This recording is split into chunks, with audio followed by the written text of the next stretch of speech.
Bismillahirrahmanirrahim. Assalamu alaikum students, how are you? I hope you are fine and ready for the English lesson. Okay, open your new Oxford Modern English book 3 at page number 100, a continuation of our previous video. In the previous lesson we learned that Heidi, a girl of 5-year-old, has been left at her grandfather's house the first time. Heidi जो एक 5 साल की बच्ची है वो अपने दादा जान के घर में पहली बार गई है और हमें थोड़ा सा ये अंदाज़ा हुआ कि उसको अपने दादा जान का घर बहुत अच्छा लगा क्योंकि उसने उसको एक्सप्लोर किया। और फिर हम लास्ट में वीडियो के लास्ट में हमने ये देखा था, हमने ये पढ़ा था कि वो अपने सोने की जगह बना रही थी जो कि उसने हे लॉफ्ट के ऊपर, हे लॉफ्ट में उसे जगह पसंद आई थी, यानी कि गोदाम में उसे जगह अच्छी लगी। तो वहाँ पे उसने अपना बिस्तर तैयार करना शुरू किया और बिस्तर तैयार करने के लिए उसने अपने दादा जान से एक शीट मांगी थी। अब देखते हैं next what's in the story. In the loft, Heidi had already made quite a nice bed. She had put an extra heap of hay at one end of the pillow. She had arranged it in a way that when in bed, she would be able to see out through the round window. अब उसने अपना बिस्तर तैयार करना था। ऊपर तो सिर्फ हे पड़ी हुई थी, यानी कि जो चारा था बस वही पड़ा हुआ था, तो उसी से उसने बिस्तर बनाया कि उसने उसको बिस्तर की शेप में बनाया और एक तरफ से उसे एक्स्ट्रा हे जो थी उसके ऊपर रख दी थी ताकि वो साइड तकिए की बन गई। और उसने अपना बिस्तर इस तरह से अरेंज किया था कि जब वो बेड में लेटी हुई होगी तो वो विंडो से बाहर देख सकती होगी, इसलिए तो उसे जगह पसंद आई थी क्योंकि वो बाहर देख सकती थी।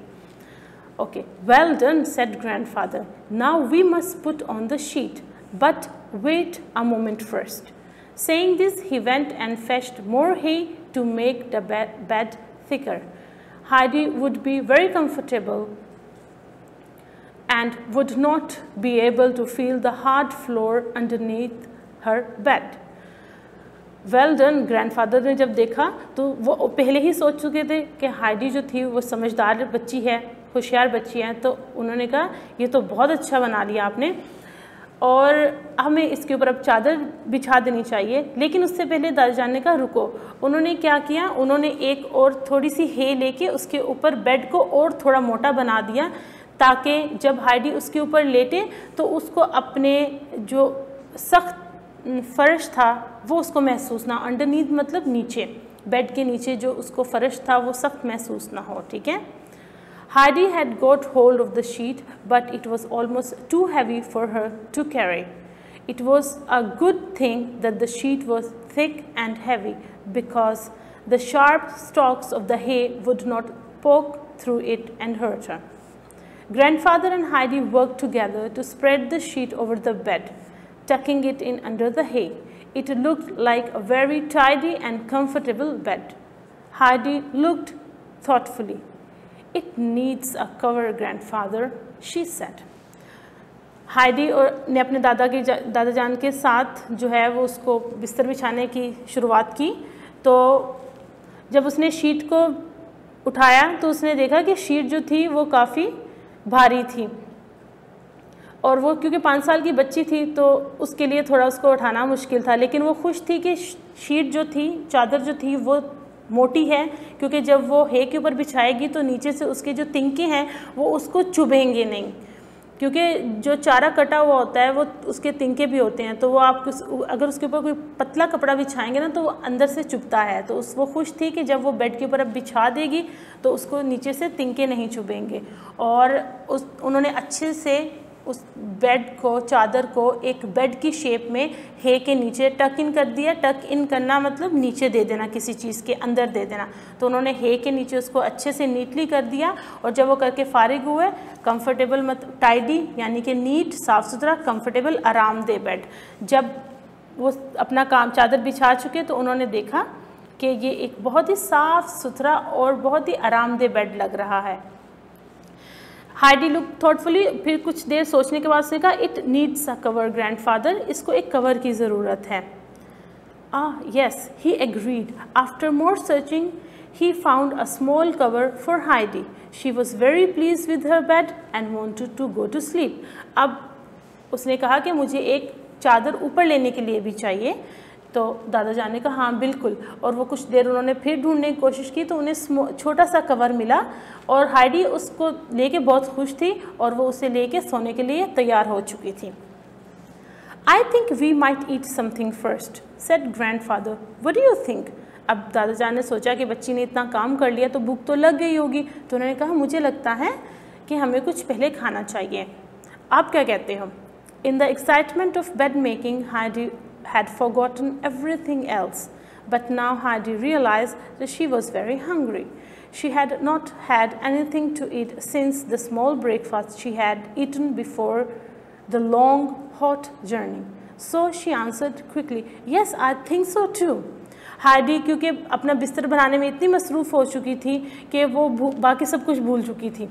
तो जब दादा जान ने खाने का जिक्र किया तो उसने रियलाइज़ किया, उसे एहसास हुआ कि वो वाकई उसको बहुत भूख लगी हुई है, और उसे याद आया कि उसने जब वो लंबे और थका देने वाले सफ़र से पहले उसने सिर्फ हल्का सा ब्रेकफास्ट किया था, नाश्ता किया था, और अब उसे काफ़ी भूख लग चुकी थी। तो उसने जल्दी से जवाब दिया, जी जी मेरा भी ख्याल है कि हमें खाना चाहिए। Let's go then, as we both think alike, said the old man. तो दादा जान ने कहा चलो फिर नाश्ता खाना खाते हैं क्योंकि हम दोनों एक जैसा ही सोच रहे हैं। In the main room, grandfather sat by the fire. He started to warm some milk and to toast some cheese. Heidi watched carefully. Suddenly, she jumped up and ran to the cupboard. She started going busily backward and forward. When grandfather got up to put the cheese on the table, he saw it was tidily laid with the bread, 2 plates and a knife. Heidi had remembered all that there was in the cupboard, and she knew which things would be wanted for the meal. दादा जान main room, जहाँ पे आपको याद है कि fire place थी, वहाँ पे गए। वो आग के पास बैठे और वो कुछ दूध गर्म करने लगे और कुछ चीज़ को टोस्ट करने लगे, यानी कि उसे भी गर्म करने लगे। हाइडी बहुत गौर से उन्हें केयरफुली गौर से देख रही थी। सडनली एकदम से वो उठी। जब हम एकदम से उठते हैं तो छोटा सा एक जंप लगता है। वो एकदम से उठी और वो कबर्ड की तरफ गई और वो कुछ ढूंढने शुरू होगी, आगे पीछे, कभी आ रही है टेबल के पास, कभी वापस कबर्ड के पास जा रही, बैकवर्ड एंड फॉरवर्ड, आगे पीछे हो रही थी। और जब ग्रैंडफादर जो थे वो चीज़ टेबल पे रखने आए तो उन्होंने देखा कि ब्रेड 2 प्लेट्स यानी कि 2 प्लेट्स और नाइफ़ जो है वो पड़ी हुई हैं टेबल के पास। हाइडी ने वो सब चीज़ें याद रखी थी जो कबर्ड में थी। आपको याद है लास्ट रीडिंग में हमने पैराग्राफ में देखा था कि दादा जान की कबर्ड में क्या कुछ रखा हुआ है, तो उसे वो सब चीज़ें याद थी और उसे एग्जैक्टली बिल्कुल अच्छे से पता था कि हमें खाने के लिए किन किन चीज़ों की ज़रूरत पड़ेगी, तो वो जल्दी से वहाँ से ले आई। That's right, said grandfather. I'm glad to see that you have some ideas of your own. As he spoke, he laid the toasted cheese on some bread, but there's still something missing. दादा जान खुश हुए। वो तो जानते ही थे कि Heidi जो है वो काफ़ी समझदार बच्ची है। वो कहते हैं मुझे खुशी है इस बात की कि आपके अपने आइडियाज़ भी, यानी कि आप खुद से भी सोचते हो। और फिर वो बैठ के उन्होंने टोस्टेड चीज़, जो चीज़ गर्म की हुई थी, उसको ब्रेड के ऊपर लगाने लगे। But there is still something missing, उन्होंने कहा लेकिन अभी भी कोई चीज़ छूट रही है। पेज 101, लेट्स सी क्या चीज़ थी जो छूट रही थी। Heidi thought, what is it? She looked at the jug of milk, then she ran quickly back to the cupboard and got 2 bowls from it. फिर उसने सोचा क्या हो सकता है, लेकिन जब जैसे उसकी नज़र जो थी वो दूध के जग के ऊपर पड़ी तो वो जल्दी से कबर्ड की तरफ भागी और वहाँ से 2 बाउल्स यानी कि जो कटोरे थे या कटोरियाँ थी वहाँ से वो ले आई। बाउल बेसिकली थोड़ा बड़ा, कटोरी से थोड़ा बड़ा होता है, ठीक है। Good, very helpful. Now where will you sit? Grandfather was sitting on the only chair in the room. Heidi got the stool and sat on it. She was too small to reach the table. अब दादा जान के घर में तो हर चीज़ उनके हिसाब से थी ना, क्योंकि उनके साथ कोई रहता नहीं था, तो उन्हें ज़्यादा चीज़ों की ज़रूरत नहीं थी। तो इसी तरह जब उन बाउल्स ने ला के दिए तो दादा जान कहते गुड, काफ़ी समझदार हो आप, तो काफ़ी हेल्पफुल हो। अब उन्होंने कहा मैं तो चेयर पे बैठा हुआ हूँ, तो आप कहाँ बैठोगी? तो वहाँ पे एक स्टूल पड़ा हुआ था, तो वो लेके आई और उसे उसके ऊपर बैठ गई। लेकिन वो स्टूल क्योंकि काफ़ी छोटा था और टेबल थोड़ा ऊंचा था, तो वो टेबल तक नहीं पहुंच पा रही थी। It is too low, but we shall fix that later, said grandfather. Now come along, let's eat. She stood up and moved his chair in front of Heidi's stool. He put a bowl of milk on the chair. Now Heidi had her own table. Then he brought her a large slice of bread and piece of the golden cheese and told her to eat.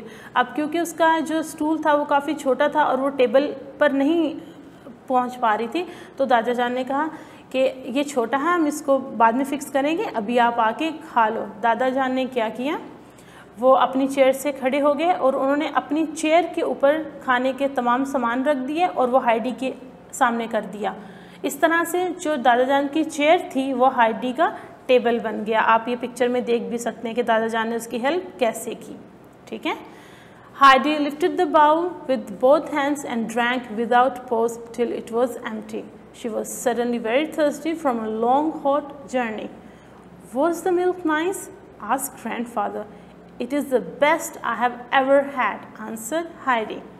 अब क्योंकि वो बहुत ज़्यादा लंबे सफ़र से और गर्मी में आई हुई थी, तो वो जैसे ही खाने के लिए बैठी तो उसने जल्दी से अपना जो बाउल था उसमें जो मिल्क डाला हुआ था उसे पकड़ के उससे पीने लग गई और तब तक नहीं उसे वापस रखा जब तक वो मुकम्मल तौर पर एम्प्टी मतलब खाली नहीं हो चुका था। क्योंकि और उसे पीने के बाद एहसास हुआ कि वो वाकई उसे बहुत ज़्यादा प्यास लगी हुई थी, क्योंकि वो काफ़ी लंबी और गर्मी भरे सफ़र से आई हुई थी।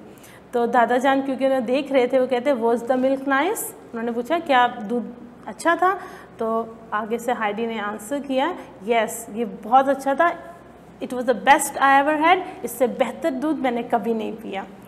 सो स्टूडेंट, आपको कैसी लगी आपकी स्टोरी? आपने इस स्टोरी में जितने वर्ड्स हमने अंडरलाइन किए हैं, आपने उनकी मीनिंग्स मैंने आपको साथ बताए हुए, आपने उनको अपनी नोटबुक्स में लिखना है, okay, and you will read the whole story. अब आप क्योंकि हमारी स्टोरी कंप्लीट हो चुकी है, आपने इस स्टोरी को एटलीस्ट 2 टाइम्स रीड करना है ताकि आपकी जो है रीडिंग प्रैक्टिस वो अच्छी हो जाए। टेक केयर, अल्लाह हाफिज़।